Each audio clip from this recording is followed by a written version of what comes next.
मैं डॉक्टर एहसान Goyal MD medicine बोल रहा हूँ और मैं आपको इसमें हाई ब्लड प्रेशर और स्ट्रोक के बारे में बताना चाह रहा हूँ। मतलब तो जो देखिए, ब्लड प्रेशर तो बहुत कॉमन होता है कि इसके बाद सबको होने ही लगता है, बहुत धीरे धीरे ऊपर जाता है, हमारे को इसके सिम्टम्स नहीं होते हमें कुछ तो, लेकिन अगर हम उनका इलाज ना करें तो बहुत आगे जाके जो है ना हमें स्ट्रोक हो सकता है। तो स्ट्रोक में क्या होता है कि हमारी ब्रेन की जो वेसल्स हैं, मतलब वो हाई ब्लड प्रेशर को सह नहीं पाती, वीक सी होने लगती हैं, कई बार ब्लॉक हो जाती हैं, तो उसको हम ब्लड सप्लाई कट ऑफ सी हो जाती है, तो उसको हम इश्केमिक स्ट्रोक बोलते हैं।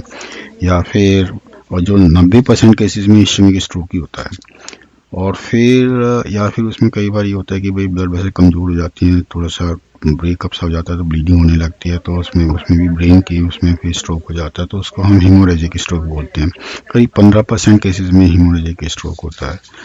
तो इम्पॉर्टेंट बात ये है कि ब्लड प्रेशर तो हमारा मतलब होता है धीरे धीरे कई सालों तक रहता है, लेकिन ऐसा कई बार उसके सिम्टम्स नहीं होते हैं, कोई भी इतना धीरे धीरे होता है। तो ये समझने की बहुत ज़रूरत है हमें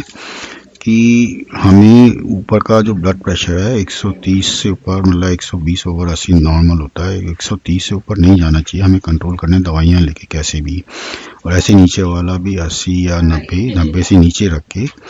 नंबर जो है उसको हमें कंट्रोल करने की बहुत ज़रूरत है। हम ब्लड प्रेशर को इसलिए साइलेंट किलर भी बोलते हैं कि उसका इलाज ना करें तो, क्योंकि उसके लॉन्ग टर्म जो मैंने आपको बताया ही है कि और भी बहुत सारे, लेकिन मैं और भी सारे वो हैं हेल्थ रिस्क हैं, लेकिन मैं आपको इसमें स्ट्रोक के बारे में बता रहा हूँ, ब्रेन के बारे में बता रहा हूँ मैं। तो वही है कि भाई उसके सिम्टम्स, मतलब 90% केसेस में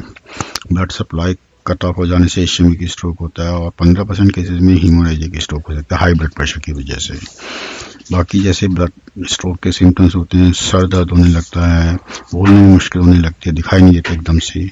तो ये अर्ली सिम्टम्स हैं, और इसके लिए हमें एकदम से इसको मेडिकल इमरजेंसी समझ के डॉक्टर से कंसल्ट करना चाहिए।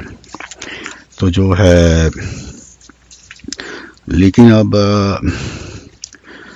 मतलब 80% जो स्ट्रोक्स है ना, ये बात फैक्ट है, खाली हाई ब्लड प्रेशर जो हमने कंट्रोल नहीं करा उसकी वजह से होते हैं। तो यही बात मैं आपको बताना चाह रहा हूँ कि भाई आपको भले कोई सिम्टम्स ना हो, लेकिन ब्लड प्रेशर को ऊपर का नंबर 130 से, एक बार फिर से 130 से कम रखने की ज़रूरत है, और नीचे का नंबर 80 90 या 90 से कम रखने की ज़रूरत है, दवाइयों से और कैसे भी डॉक्टर से कंसल्ट करिए। तो एज लॉन्ग एज हम कंट्रोल करेंगे, we will lead a very healthy life. धन्यवाद।